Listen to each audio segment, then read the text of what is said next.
También nos acompaña el diputado de la Unión Cívica Radical, Pablo Juliano. ¿Cómo estás, Pablo? Buenas noches. Pablo, ¿cómo está a estas horas? Te pregunto específicamente, vamos a arrancar a los bifes directamente. ¿Cómo está el radicalismo para el día de mañana? Porque hay mucho debate, me imagino que ustedes deben haber tenido mucho debate interno en el día de hoy, ayer y demás. ¿Cuál es el consenso o no hay consenso? ¿Cómo se vota? ¿Cómo vota el radicalismo mañana?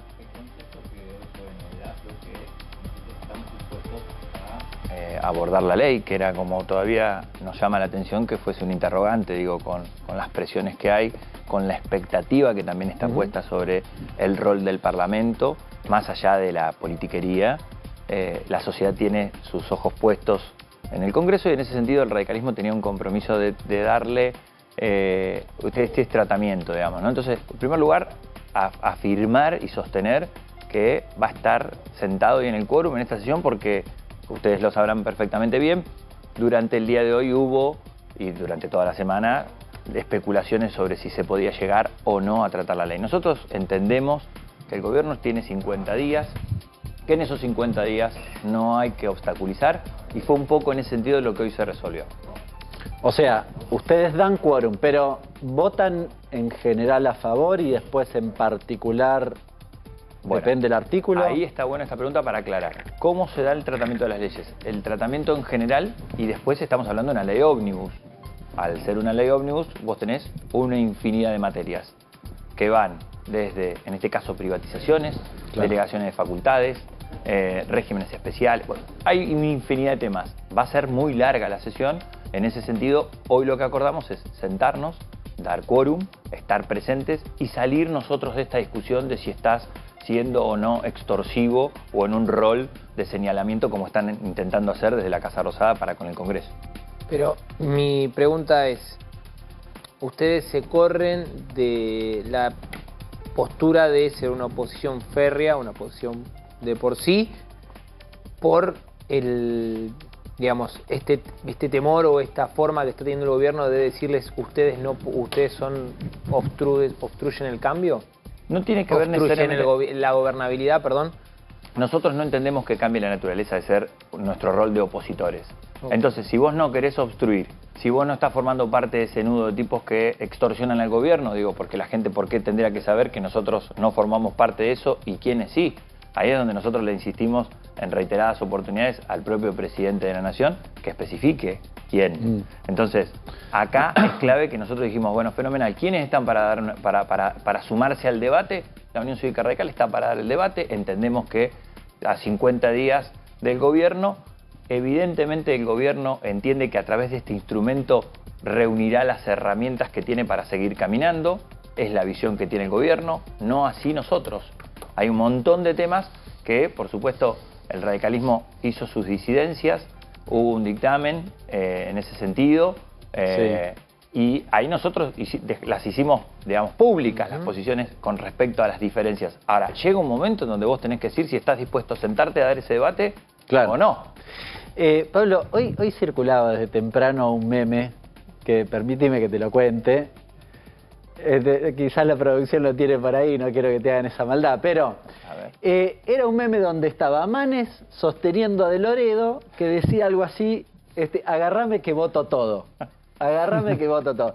Hay esta discusión en la interna del radicalismo, hay una parte que quiere votar lo que sea. Mira, este era el que te contaba, ¿ves?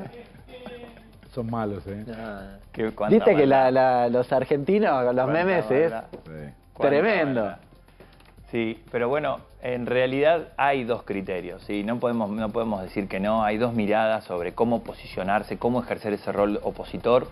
Y bienvenidas sean las diferencias porque todos le ponen un tabú de cómo te vas a sentar, cómo te vas a posicionar, cuál va a ser el discurso, si es más duro, si es colaborativo, si es de diálogo. Entonces, fenomenal. Creo que a veces la cultura del meme sintetiza en una imagen muchísimo más que cualquier explicación que uno pueda intentar dar acá. Así que las diferencias son bienvenidas. Lo cierto es que creo que hoy todos juntos resolvimos estar mañana para temprano. Nos convocaron a las 10 de la mañana en la sesión. Vamos a estar sentados ahí y creo que es lo más rescatable. Ahora, lo del meme sí es gracioso, sintetiza y creo que nada. También enriquece a este radicalismo que tiene que encontrar un rol. Lo debatíamos y lo discutíamos, cuál va a ser el rol del radicalismo firmemente en ese sentido, si es un rol de opositor acérrimo, ciego, o un rol de oposición en donde un gobierno que acaba de comenzar, digamos, ¿no? Eso, todo es cierto y todo es verdad, así que bienvenido sea esta cultura del meme que sintetiza esto que es más difícil de explicar que esta imagen. Y en la votación particular, por ejemplo, privatizaciones y delegación de facultades, sé que tuvieron un debate bastante acalorado, ¿en qué quedó? Bueno, mirá, todos los grupos están trabajando sobre las distintas dictámenes, sobre las distintas ideas, posiciones y demás. Como ustedes sabrán, la ley ómnibus llegó con 11 pedidos de emergencias, en términos, por ejemplo, como me mencionás, de la delegación de facultades, con casi 41 empresas. Sabemos que se fueron retirando, sabemos que se fueron bajando emergencias, hasta hace un ratito bajaron la emergencia fiscal, estaban bajándola, se reducía. No sabemos con qué mañana, lo cierto es que la sesión va a arrancar a las 10 de la mañana, lo poquito que podemos saber es del resultado de la labor parlamentaria, que es la reunión de los jefes de bloques de todos los partidos políticos. Va a haber cerca de 22 mociones de preferencia para tratar, o sea que va a arrancar a las 10 de la mañana con suerte y se va a extender durante casi todo el día. Se habla de que va a ser una sesión larga, en mi caso es mi primer votación, así que por lo que voy tratando de entender y de aproximarme, sé que va a haber posibilidad concreta de que en cada votación en particular uno deje en claro cuál es la posición sobre privatizaciones, emergencia y demás. Y Pablo, y con el Fondo de Garantía de Sustentabilidad, porque los cordobeses están de acuerdo con liquidarlo básicamente porque quieren cobrar la deuda previsional. ¿Cuál es la postura del radicalismo? Ahí el radicalismo, acordémonos que, por eso vuelvo a repetir esto, y perdón que pareciera como que estoy esquivando los temas, pero fue en cascada como fue quedando la redacción. Yo ayer me senté a ver la redacción que es del dictamen el último, el artículo 99 al 101.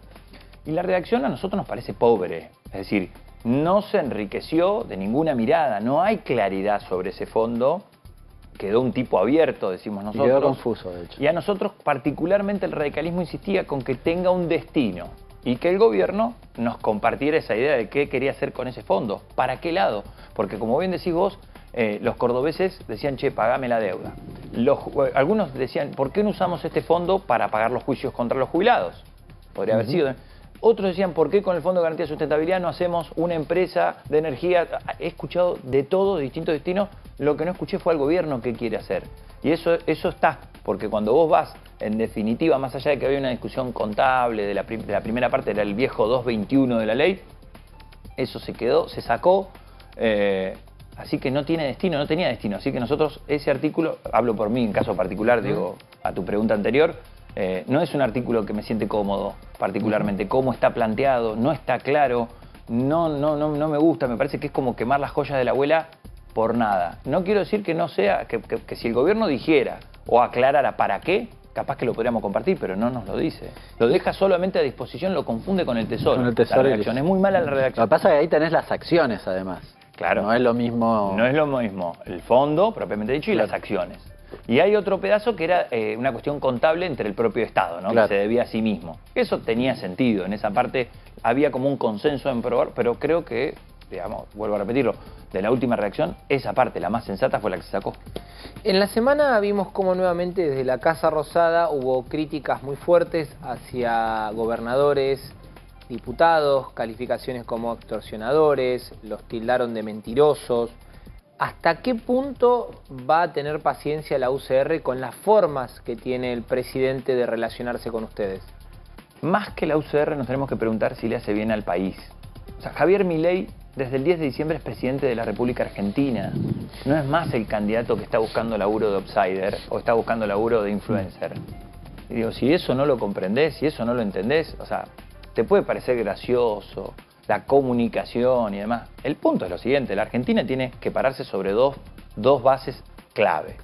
El ordenamiento de la macro, ¿sí? Para la inflación, frenar la inflación y demás. Y la otra es la seguridad jurídica. No hay seguridad jurídica dándole la espalda a las instituciones, ni agrediéndolas. Esto, digo, el radicalismo no tiene que ver con la paciencia del radicalismo, tiene que ver con la estrategia de si vos sos capaz, maduro políticamente, de madurar, de salir del capullo y de hacerte cargo que efectivamente te votaron y te eligieron para ser presidente de los argentinos, no para hacer el ridículo. Y yo en eso no ahorro objetivo, lo tengo blanqueado en el bloque, lo tengo blanqueado en todos lados, porque digo, no me parece que sea la manera en que la gente, no necesita esto la gente. Me parece una exageración que no conduce a nada. Por empezar, nosotros estamos tomando este camino.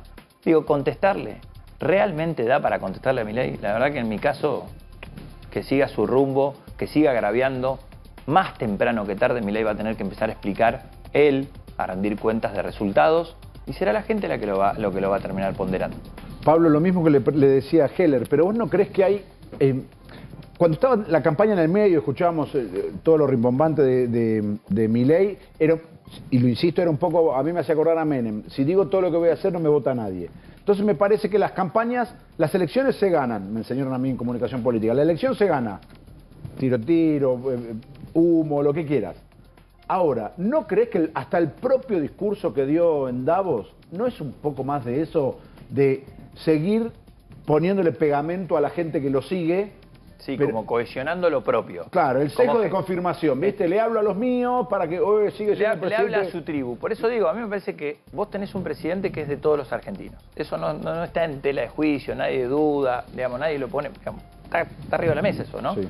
Ahora, él hace un ejercicio de esa representación, a mi humilde entender, digamos, muy precario. Muy precario. Yo no sé si vos querés construir, si vos querés imponer, no, por supuesto. Digo, aparentemente te antecede la razón en un punto, digo, no es un cheque en blanco del 56% que sacó en el balotaje, no es un cheque en blanco. Clarísimo. Pero bueno, yo qué sé, soy un humilde diputado. Y acabas de decir, digamos, que no quieren hacer una oposición férrea ciega. ¿Unión por la Patria está haciendo una oposición ciega al votar no de movida? Sí, porque yo creo que ahí, ¿sabes qué? Me das el pie para rescatar una frase de la semana pasada con el paro de Facundo Moyano. Todas las fuerzas políticas que pierden tienen que recoger el hilo y revisar su estrategia. Todas. Todas ¿Y eso las significa aprobar en general, por ejemplo? No, te vuelvo a repetir que aprobar en general puede ser una concesión de estos primeros 50 días. No creo que, vuelvo a repetirte que no tiene que ver con un cheque en blanco, no es un sí a todo. Por eso yo invito a la gente que nos está viendo a que cuando mañana empiece la sesión le preste mucha atención al tratamiento en particular. Pablo, Unión por la Patria está en las antípodas de Milei. ¿Sí? ¿Te parece razonable que Me parece entendible. Me parece entendible. También es cierto que, por ejemplo, en un origen, ¿En comienzo, qué, por ejemplo? Pero Milei votó a favor la ley cuando fue impuesta la ganancia. Propuso lo contrario. Pero tiene su explicación. En realidad lo que no tiene explicación es lo que hace ahora. En aquel momento sí, porque era bajar impuestos. Él lo explicó de esa forma. Ahora no se entiende mucho. Pero está bueno lo que él trae, porque Milei se permitía jugar yendo de un lado a otro, si se quiere, en la votación. Él no se acomplejaba. Esa es la mínima reflexión que hago con respecto al oposicionismo ciego. Pablo, pero te lo vuelvo a preguntar porque me parece que es una discusión más de fondo. Milei en aquel momento, porque siempre dijo yo voy a bajar impuestos, votó bajar impuestos. Sí. Es más, se le cuestionaba que votaba con Unión por la Patria. Claro. ¿Por qué? De mancha venenosa, no sé por qué. Porque la verdad era coherente. Lo incoherente es ahora. Vuelvo a preguntar, ¿en qué aspecto Unión por la Patria vos ves que podría votar acompañar? O acompañar? No, al ser una ley ómnibus, podría haber dejado en claro, por ejemplo, ¿no? Hay otros capítulos que se le dicen los más chiquitos, pero no son chiquitos. Digo, que vos trates el Código Civil y Comercial de la Nación o el Código Penal no es ningún capítulo chiquito. Entonces, ahí es donde nosotros decíamos, bueno, en un momento dado, trata de meterte a estudiar cuál es la posición que proponía el gobierno, ¿no?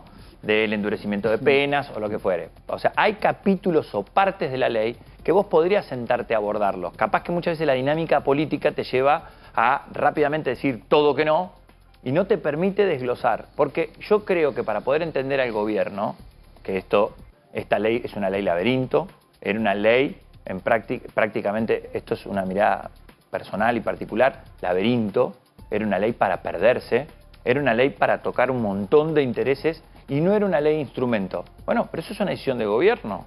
Por eso nosotros estamos diciendo y sosteniendo, cuando la ley salga, o lo que ella quede producto de las conversaciones, de haber pasado por un plenario de comisiones que trataron un montón de temas y se escuchó un montón de personas. En ese caso, vuelvo a lo del Código Civil, porque fue claro, como diciendo, ¿el Código Civil y Comercial se puede modificar? Sí, por supuesto. Lo interesante sería que lo hagamos de manera como más completa o más sistémica. Ahí es donde yo digo, no caer siempre en la tribuna negadora del todo. Sí coincido con vos, que por supuesto Unión por la Patria tiene una mirada que no coincide en nada o en poco con Milei. Ahora, juicios por jurado, el gobierno tomó distintas iniciativas de distintos bloques. ¿Eso Ahí- quedó al final? Al final lo sacaron. Lo sacaron. Por eso digo, en donde había consenso, el gobierno dio marcha atrás. O por lo menos en los temas que podría haber habido un consenso. Entonces, ahí creo que tiene que haber un ejercicio de empezar a encontrar esos temas para que la ciudadanía nos entienda a nosotros en un nuevo rol. Miren, Milei, yo no sé si tiene muy en claro él su camino o si a través de esta ley lo podemos terminar de entender. Lo único que rescato es que sacudió el Congreso. Que lo agravió, sí, para mí está mal, está pésimo, lo rechazo, lo repruebo. La sacudida que le pegó al Congreso, la verdad que tiene que ser bienvenida por todas las fuerzas políticas. ¿En qué sentido? Y que mañana vos vas a tener a casi toda la Argentina mirando esta sesión. Vas a tener después de casi 40 años el Congreso abierto de vuelta en enero. Yo acabo de asumir, capaz que sea por novato, capaz que sea por recién llegado, esta cuestión de ver al Congreso de vuelta lleno de gente pidiendo por su ley, por las distintas economías regionales. Fue un desfile pero de todos lados del país, llamados Bien. de todos lados. Pero Parecía el un gobierno hospital. no quería eso mucho. Yo no sé si, me parece que fue un efecto contrario. Terminó Porque pasando, fue un sí, efecto comparto, contrario. pero... Fue un efecto contrario, por eso digo, yo no sé si quería que pasara esto, pero terminó poniéndose en valor un Congreso nuevo y distinto. Así que, Claro. nada, va a cumplir.